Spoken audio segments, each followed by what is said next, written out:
Welcome to Silent Screams, where darkness, whispers, and terror await you. Are you ready to confront your fears? Story 1: The Cursed Marionette. It was an overcast afternoon when Clara stumbled upon the peculiar antique shop hidden in the shadowy alleys of her small town. She had been hunting for props for her theater company's upcoming production. Among the collection of dusty relics, her gaze landed on a marionette, a doll carved with an eerie precision. Its glass eyes gleamed unervingly, and its twisted grin felt more alive than painted wood should. The shopkeeper, an elderly man with a hunched posture, warned Clara. "That doll isn't for sale," he rasped. But Clara, captivated by its sinister allure, offered double the asking price. Begrudgingly, the man relented but left her with cryptic advice. "Don't let it out of your sight. And whatever you do, don't let it fall silent." Clara laughed nervously, brushing off his words as a ploy to add mystique. She brought the marionette home, unaware that she had just invited something far more sinister into her life. That night, Clara propped the marionette on her dresser, admiring its craftsmanship under the dim light of her room. The storm outside howled, rattling her windows. As the clock struck midnight, she awoke abruptly. A faint, rhythmic creaking filled the room. The marionette strings were moving on their own. At first, Clara rationalized it as a trick of the wind. But then she heard it, a faint whisper. "Play with me." Clara froze, her breath hitching.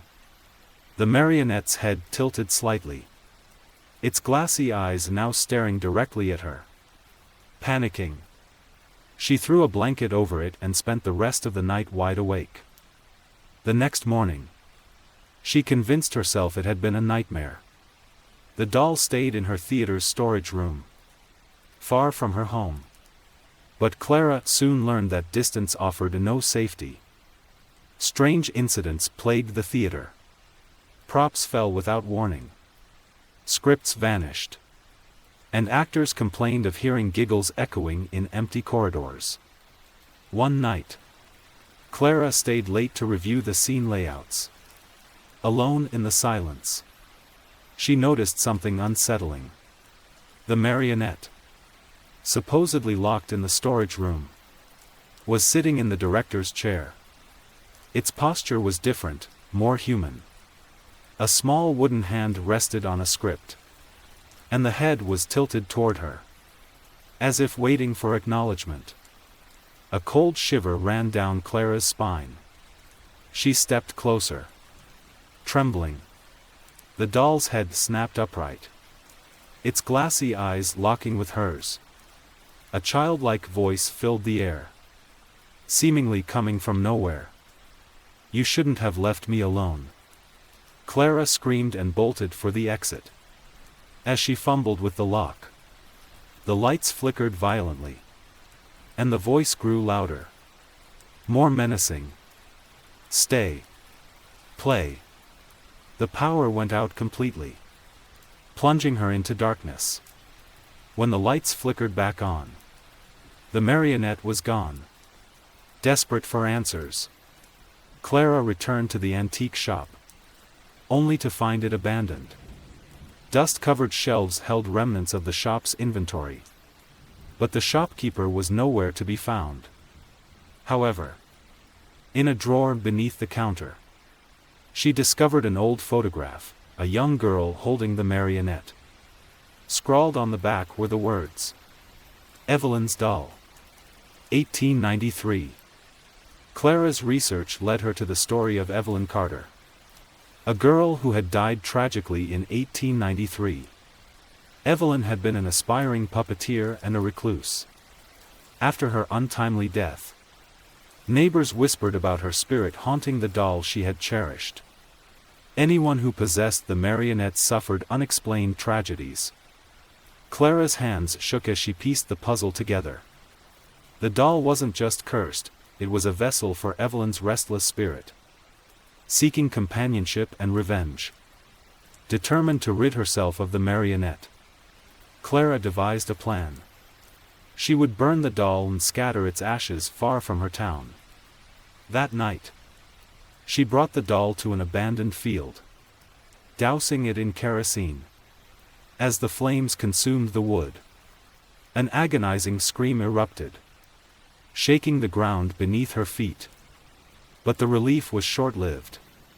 The flames abruptly extinguished, leaving the doll untouched. Its eyes glowed with a malevolent light, and it began to move, its strings lifting as if controlled by an unseen hand. Clara ran. But the marionette was faster. It dragged itself toward her, its voice now deep and guttural. "You can't escape me. We're bound now." Clara tripped and fell, the marionette looming over her.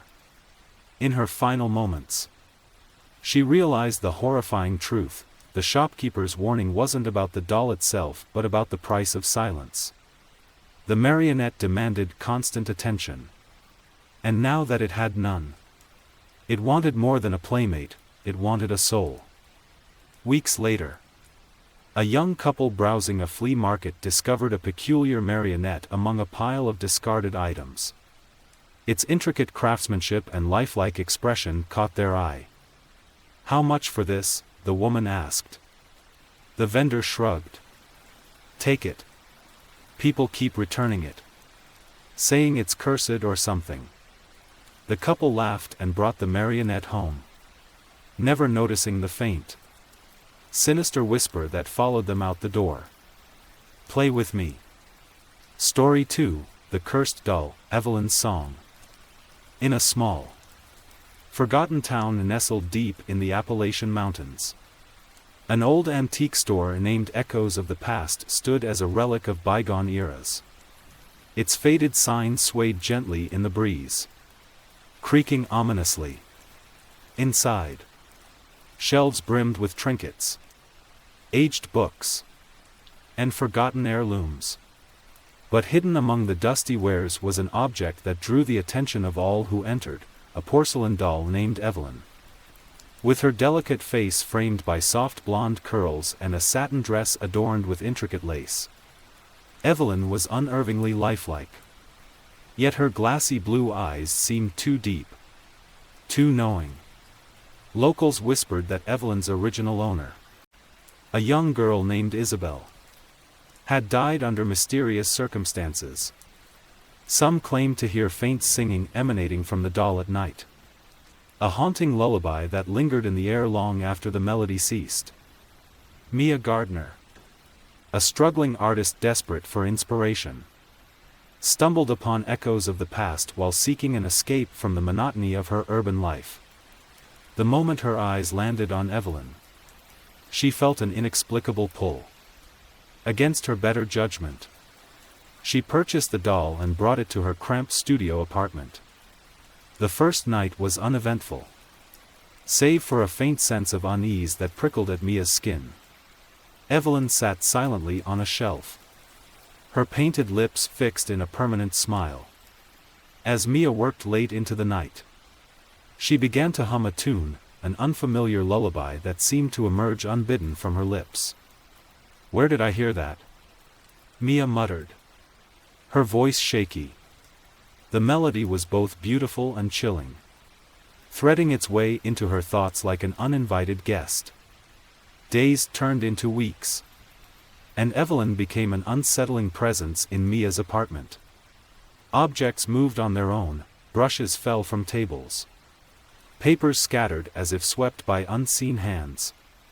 Mia dismissed these occurrences as her imagination, but the whispers were harder to ignore.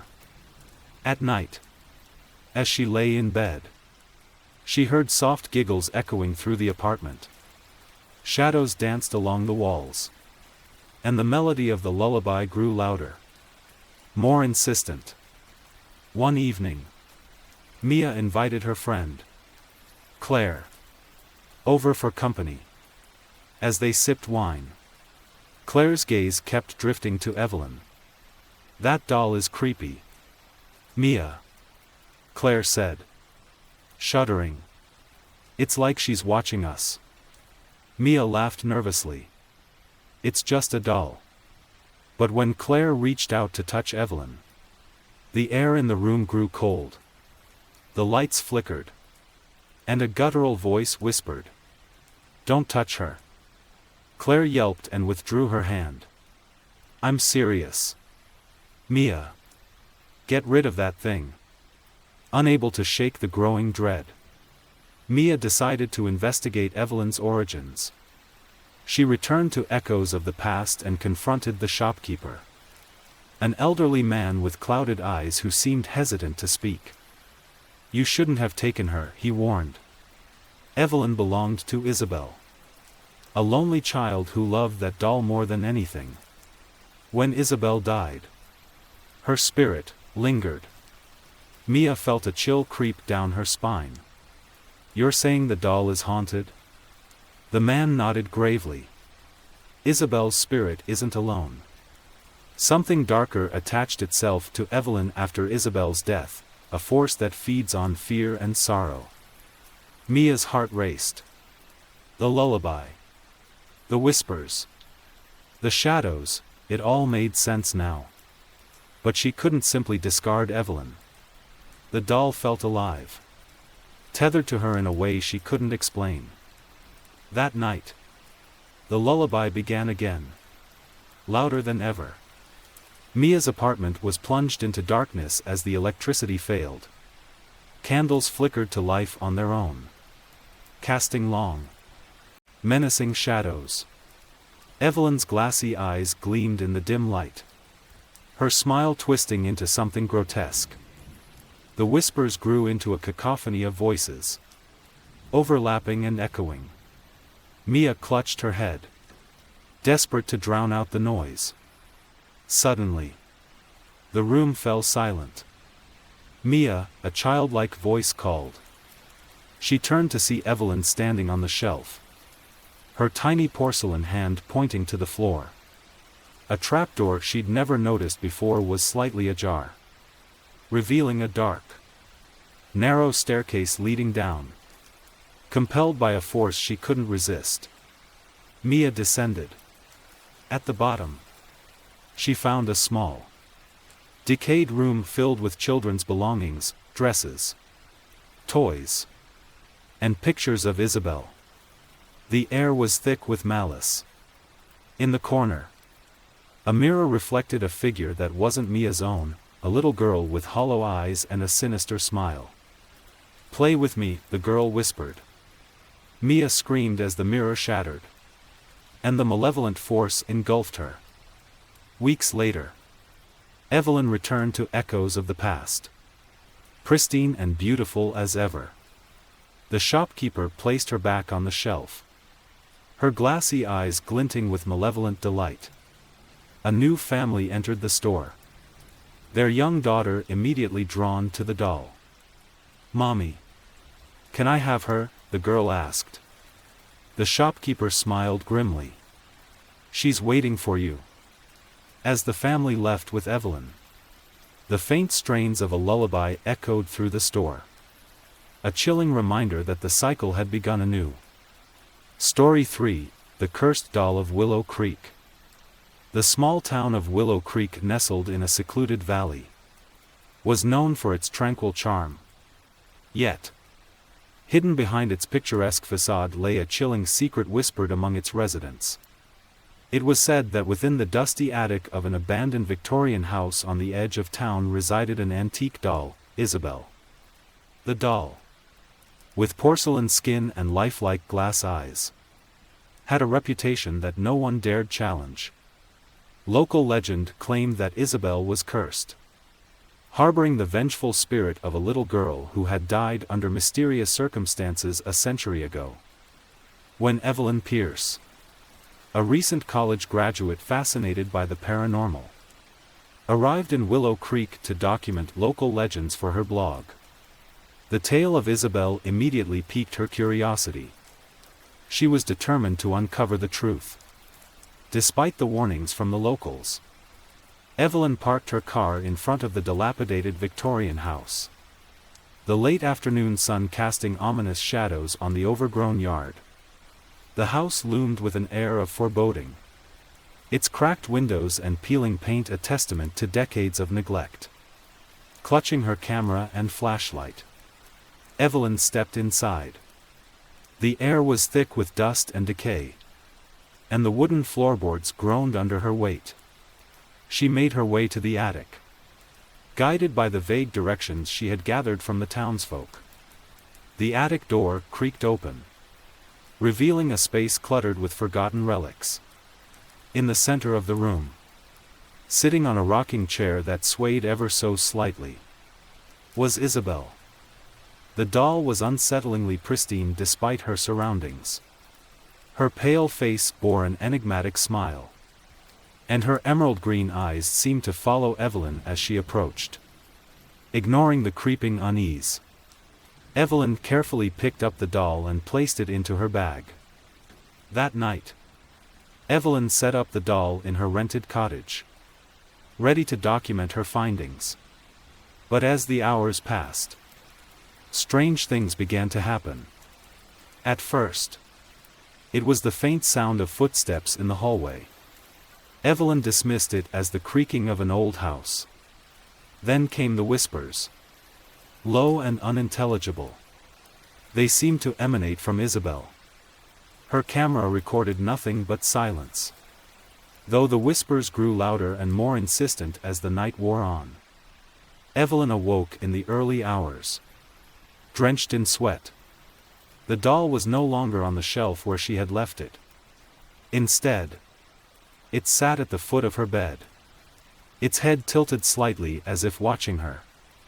Panic bubbled in her chest, but Evelyn forced herself to remain calm, attributing the movement to sleepwalking. Over the next few days, the activity escalated. Objects in the cottage moved on their own. Evelyn's phone played recordings of a little girl's laughter. Her dreams were plagued by vivid visions of a girl in a white dress, her face obscured, standing in a shadowy forest. Determined to understand the doll's origins, Evelyn delved into Willow Creek's archives. She uncovered the story of Annabelle Whitmore, the daughter of the house's original owner. Annabelle had been found dead in the woods in 1902. Her porcelain doll clutched tightly in her arms. The coroner's report mentioned deep scratches across her body, though no animal tracks were found. Rumors spread that the doll, a gift from Annabelle's estranged aunt, had been cursed. The townsfolk had attempted to destroy it, but every attempt had failed. Eventually, they sealed it away in the attic, hoping to contain its malevolent energy. Evelyn realized she had made a grave mistake by removing Isabel from the house. But when she tried to return the doll, the Victorian house resisted her entry. Doors slammed shut, and windows shattered as if an unseen force was determined to keep Isabel away. The doll's power grew with each passing night. Evelyn's friends, drawn by her frantic messages, visited to help her. But one by one, they experienced terrifying hallucinations that drove them away. Evelyn was left alone, facing the malevolent entity that had now fully manifested. In the dead of night, Evelyn confronted Isabel. Holding an antique mirror she had found in the archives, a supposed tool to trap malevolent spirits, Evelyn called out to Annabelle's spirit. Shadows swirled around the room, the air vibrating with an otherworldly scream. Isabel's glass eyes glowed with an eerie green light as the mirror cracked. A child's voice echoed through the chaos, "You can't save her. She's mine." Summoning all her courage, Evelyn recited an incantation she had found in an old journal, invoking the spirit to return to the doll. With a deafening roar, the room fell silent. Isabel lay lifeless, her once vivid eyes now dull. Evelyn buried the doll deep in the woods where Annabelle's body had been found, hoping to put the spirit to rest. She left Willow Creek the next morning, but the experience haunted her. Weeks later, as she unpacked in her new apartment, she found Isabel sitting in a box she hadn't packed. The doll's smile seemed wider,